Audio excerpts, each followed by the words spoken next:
G'day ice cream lovers, welcome to this session of the Scoop School. Look, it's great to have you here. Madeline's actually prompting me to stop saying and more, and the more I think about it, the more I am saying it. Look, Madeline does a great job of editing all of the background stuff. Madeline really does do a great job. She's not the sponsor of this episode, no she isn't.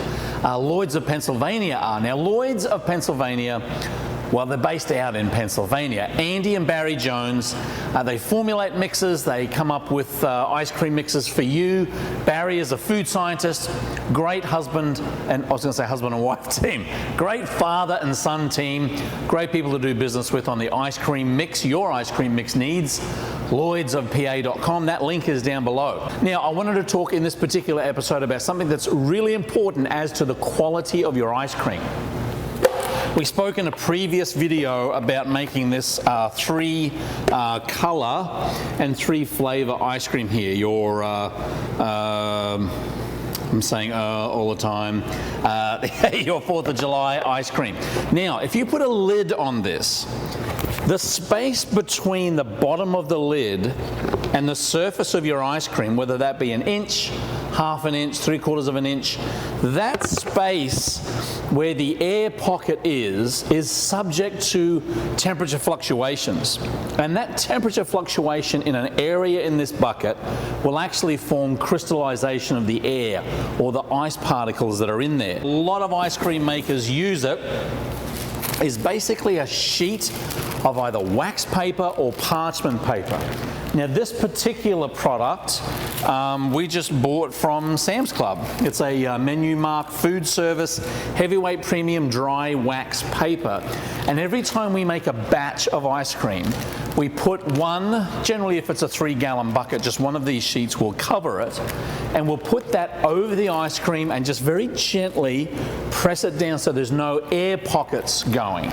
We're on a single camera system on these YouTube ones, but if I place this down over the ice cream, what you'll find is, again this is a wider bucket because it's more of a demo here, but you'll find that any air that you push out of here won't condensate when there's temperature fluctuations, and you'll really protect the quality of your ice cream.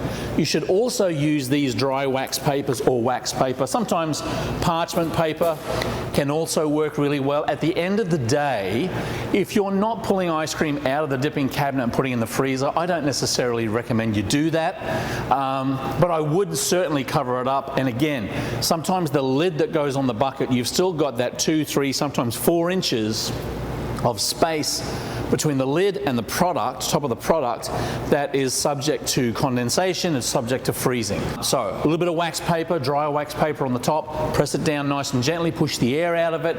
Your ice cream will last longer, it'll be fresher, you'll thank me for it, your customers will thank me for it. Make the investment if you don't already. Dry wax papers, I like, but where'd they go? I like these because I can just pull one straight out and then place it on the top. It's really convenient rather than tear it off. So that's it. It's a very quick video, but it's very, very important when it comes to the quality of your ice cream. You've got to make sure that the product, whether you've just made it or whether it's being stored overnight, has no air content that's allowing to basically oxidize and crystallize on the top of your ice cream product. That's all we have for this episode. Thank you again for the crew at Lloyd's of Pennsylvania for sponsoring it. Look, I want you to do 2 things right now. I want you to hit subscribe, I want you to hit like, and look, drop us a quick message. You can just type it in here, it's no problem. Hey, great video, Steve.